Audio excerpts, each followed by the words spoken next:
नमस्कार, साहित्य तक के बुक कैफ़े के एक दिन एक किताब कार्यक्रम में मैं जयप्रकाश पांडे आपका स्वागत करता हूँ। आज शनिवार है और आप जानते हैं कि मैं शनिवार को एक अंग्रेजी पुस्तक पर अपनी राय रखता हूँ। आज मैं जिस पुस्तक के साथ उपस्थित हूँ उसका नाम है जहाँ आरा।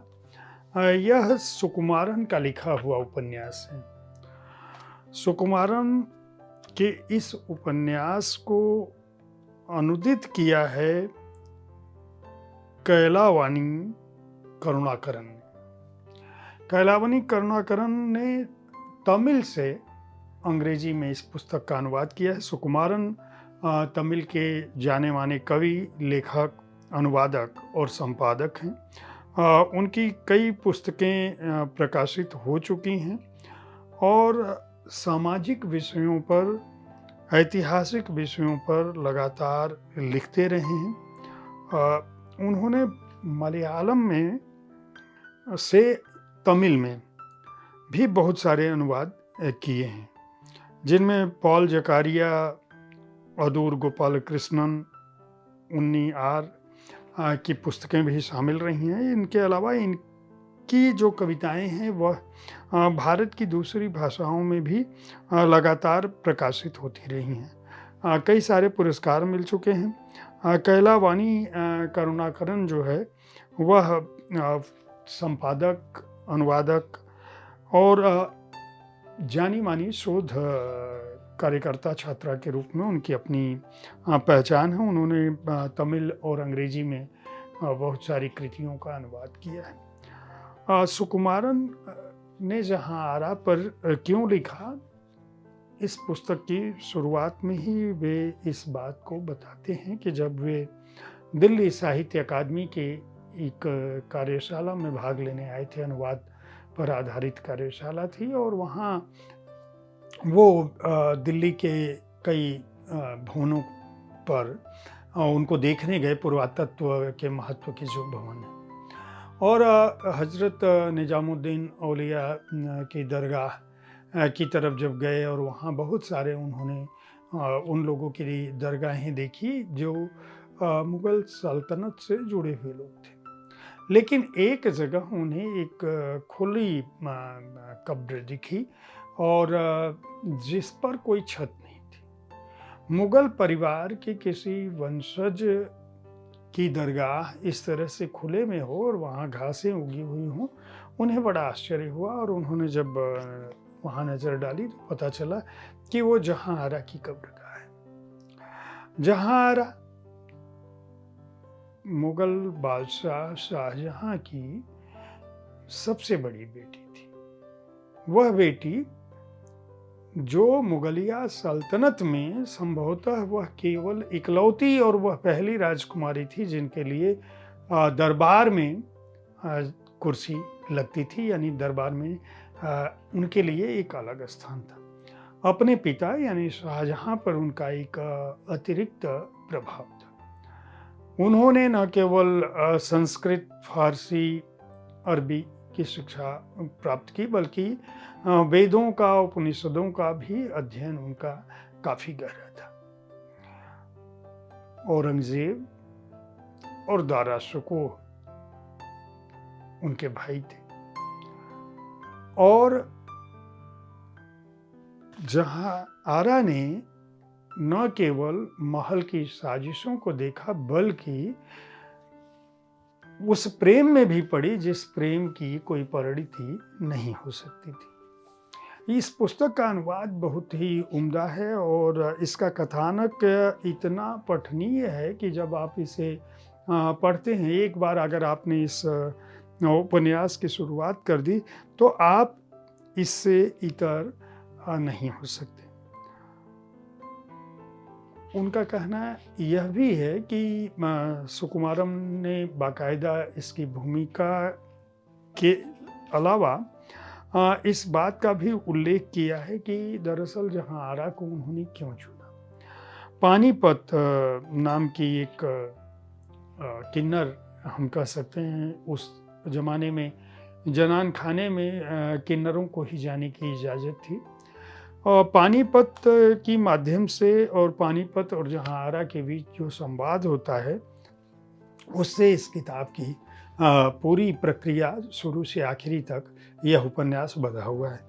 पानीपत मतलब उपन्यास शुरू होता है, पहला अध्याय पानीपत के ही नाम पर है और वो कहती है कि मेरा नाम पानीपत है और मैं कहाँ पैदा हुई, मेरा मेरी कौन सी जगह थी, शायद हो सकता है पानीपत हो या उसके चलते मेरा नाम ऐसा पड़ा हो, क्या है पता नहीं।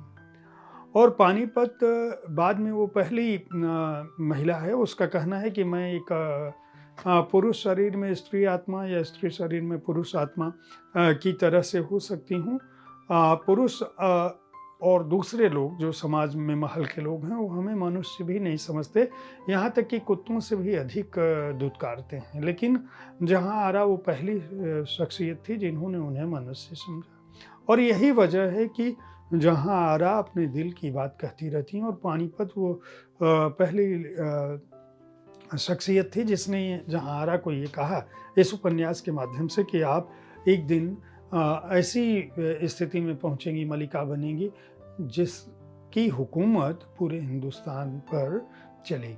जहाँ आरा का शाहजहाँ के जीवन में क्या महत्व था, यानी पिता और पुत्री के बीच किस तरह के संबंध थे, आप इसे ऐसे समझ सकते हैं कि जब औरंगजेब ने 8 वर्षों के लिए शाहजहाँ को कैद किया तो उस कैद में अपने पिता के साथ जहाँ आरा पूरे समय मौजूद थी।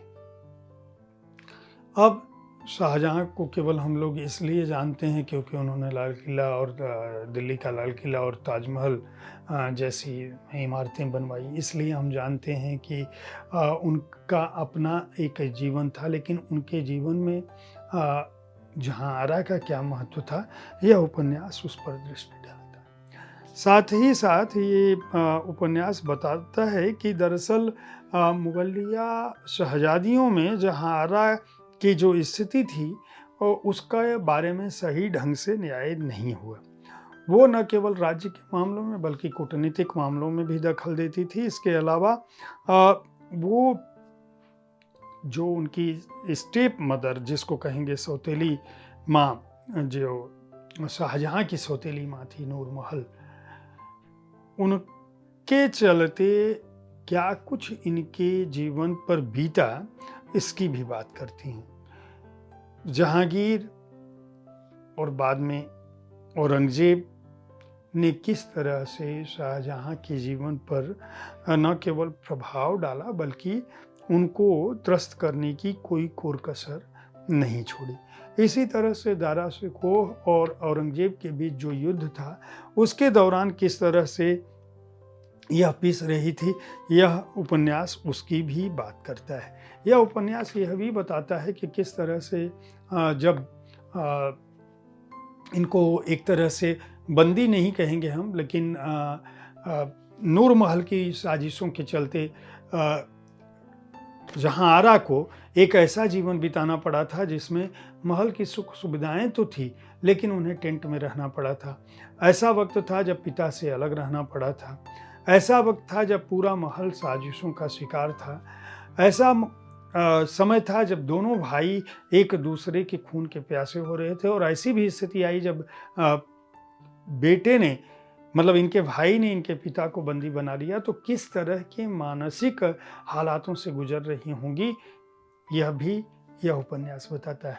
इसके अलावा यह भी बताता है कि एक लड़की जो बहुत किशोरावस्था में थी, उसने महल की साजिशों को देखने के बावजूद अपने को न केवल बचाए रखा बल्कि एक समय ऐसा भी था कि वेद पुराण उपनिषद कुरान बाबरनामा से लेकर जितनी भी उस ज़माने की पुस्तकें थी उन्होंने पढ़ ली थी। और पढ़ने के अलावा वो अपना कारोबार जिस तरह से कर रही थी उसके दौरान उनके पास देश का सबसे बड़ा जहाजी बेड़ा उनका जहाँ आरा के पास अपना था।